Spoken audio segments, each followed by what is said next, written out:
Channel کو subscribe کر لیں، ساتھ میں لگے گھنٹی کے بٹن کو دبا لیں تاکہ ہمارے آنے والی ہر نئی کہانی کا نوٹیفیکیشن آپ کو بر وقت مل سکے۔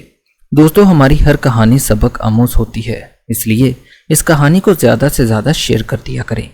میرا نام ساجدہ ہے۔ آج میرا دل بہت زیادہ پریشان تھا۔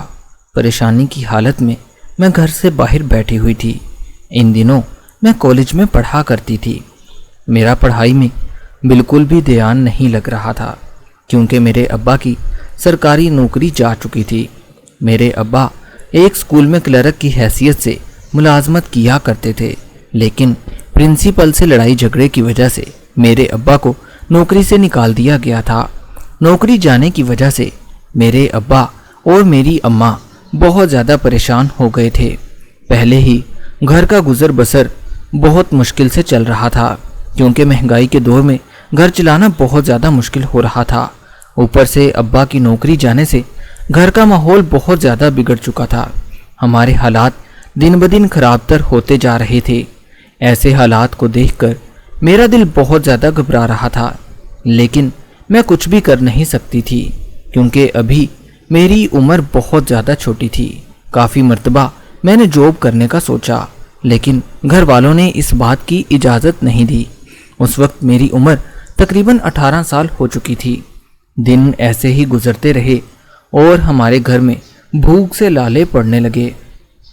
ایک روز میرے ابا میرے کمرے میں آئے اور پیار بھرے انداز سے مجھ سے کہنے لگے، بیٹا، اب تم ہی ہماری مدد کر سکتی ہو، اب تم ہی ہمارے لیے پیسے کما سکتی ہو۔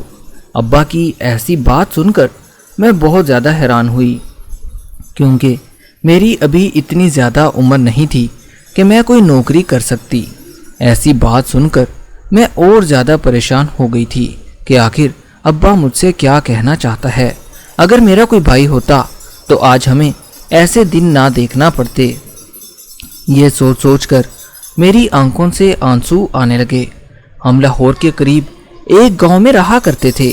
یہاں کے لوگ بھی کچھ زیادہ اچھے نہیں تھے جو کہ ہماری مدد کر سکتے۔ لوگ بھی ہر وقت ہمارا آج کل مذاق اڑانے لگے تھے کیونکہ ہمارے پاس پہننے کے لیے کپڑے بھی نہیں تھے۔ آج کل کے لوگ صرف اور صرف تماشا دیکھتے ہیں، لیکن ان لوگوں کو دیکھ کر میں نے یہ فیصلہ کر لیا تھا کہ میں اپنے ماں باپ کا ہاتھ ضرور بٹاؤں گی۔ میں نے نوکری کرنے کا فیصلہ کر لیا تھا۔ میں نے پڑھنا لکھنا بھی چھوڑ دیا تھا کیونکہ ہمارے گھر میں اب مزید پیسے نہیں تھے۔ میری اماں کی عمر بھی ابھی کچھ زیادہ نہیں تھی۔ وہ دیکھنے میں انتہائی خوبصورت تھی۔ وہ بھی لوگوں کے گھروں میں کام کاج کرنے لگی۔ میں نے اپنی ماں کو منع کر دیا کہ وہ کسی کے گھر میں کام کرنے نہ جایا کرے۔ نہ جانے کیوں میری ماں نے مجھے صاف انکار کر دیا اور کہنے لگی کہ ایسا ممکن نہیں ہے کہ میں لوگوں کے گھر میں کام کرنے نہ جایا کروں، اسی سے تو ہمارے گھر کا گزر بسر چل رہا ہے۔ میری ماں بہت زیادہ پریشان دکھائی دے رہی تھی۔ وہ مجھے کہنے لگی، تمہیں پریشان ہونے کی کوئی ضرورت نہیں ہے، میں گھر کے اخراجات سارے سنبھال سکتی ہوں۔ ماں کی ایسی بات سن کر مجھے کچھ حوصلہ ہوا، لیکن جیسے جیسے دن گزرتے جا رہے تھے میری ماں کا رویہ میرے ساتھ بدلتا جا رہا تھا۔ شاید اب میری ماں مجھ سے محبت نہیں کرتی تھی، وہ کسی دن کا انتظار کر رہی تھی۔ اب وہ ہر وقت مجھ پر غصہ کرنے لگی تھی۔ مجھے بالکل سمجھ نہیں آ رہا تھا کہ میری ماں میرے ساتھ ایسا کیوں کر رہی ہے۔ میں نے اماں سے اس بارے میں بہت بار پوچھنے کی کوشش کی، لیکن انہوں نے مجھے کوئی جواب نہیں دیا۔ پہلے کی طرح میری ماں مجھ سے کوئی بات نہیں کرتی تھی۔ ادھر میرے ابا نوکری جانے کی وجہ سے بہت زیادہ ٹینشن لے بیٹھے تھے۔ ان کی طبیعت بہت زیادہ خراب رہنے لگی تھی۔ میں نے ابا کو بہت زیادہ سمجھانے کی کوشش کی، لیکن میرے ابا کہنے لگے، بیٹا، مجھے پتا ہے تمہاری ماں کچھ نہیں کر سکتی، گھر چلانا اس کے بس کی بات نہیں ہے۔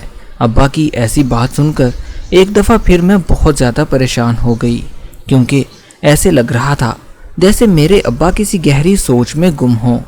کافی دن سے میرے ابا بہت غور سے میری طرف دیکھنے لگے تھے۔ ابا کے ایسے دیکھنے سے مجھے کچھ اور ہی محسوس ہو رہا تھا۔ ایک روز میرے ابا مجھ سے کہنے لگے، بیٹا میں نے تمہیں کچھ دن پہلے بھی ایک بات کہی تھی، تمہیں یاد ہے کہ نہیں؟ اب صرف تم ہی ہمارے لیے پیسے کما سکتی ہو اور میری آخری امید بھی تم ہو۔ ابا آج پھر ویسی ہی بہکی باتیں کرنے لگے تھے۔ اس سے پہلے کہ میں اپنے ابا سے کوئی سوال جواب کرتی، اتنی دیر میں میری ماں بھی ہمارے گھر واپس آ گئی۔ وہ لوگوں کے گھروں میں کام کرنے گئی ہوئی تھی اور ہم دونوں نے اس موضوع پر بات چیت کرنا بند کر دی، کیونکہ میں نہیں چاہتی تھی کہ ہماری کوئی بھی بات میری ماں تک پہنچے۔ آج بھی میری ماں کا موڈ بہت زیادہ خراب لگ رہا تھا۔ وہ کسی آرمی کے ریٹائرڈ آفیسر کے گھر پر کام کاج کیا کرتی تھی۔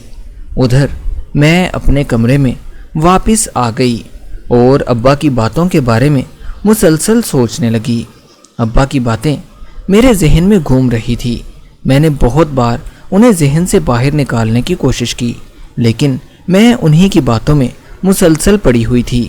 میرا دل بہت زیادہ پریشان ہو رہا تھا۔ ابا کی ایسی باتیں مجھے بہت زیادہ پریشان کر رہی تھی۔ میں ان کے لیے کیسے پیسے کما سکتی تھی، مجھے یہ بات بالکل سمجھ نہیں آ رہا تھا۔ میرے دل میں عجیب و غریب قسم کے وسوسے پیدا ہو رہے تھے کہ آخر میرے ابا مجھ سے کیا چاہتے ہیں۔ ادھر میری ماں صبح سویرے کام پر چلی جایا کرتی تھی۔ ماں کے جانے کے بعد میرے ابا اپنے کچھ دوستوں کو ہمارے گھر لے آتے تھے۔ میرے ابا کے دوست مجھے بالکل اچھے نہیں لگتے تھے، کیونکہ وہ ہر وقت ہمارے گھر میں آ کر بیٹھے رہتے تھے۔ ان کا مجھے یوں دیکھنا بالکل بھی اچھا نہیں لگتا تھا۔ مجھے ابا کی ان حرکتوں کی وجہ سے ابا سے ہی نفرت ہونے لگی تھی۔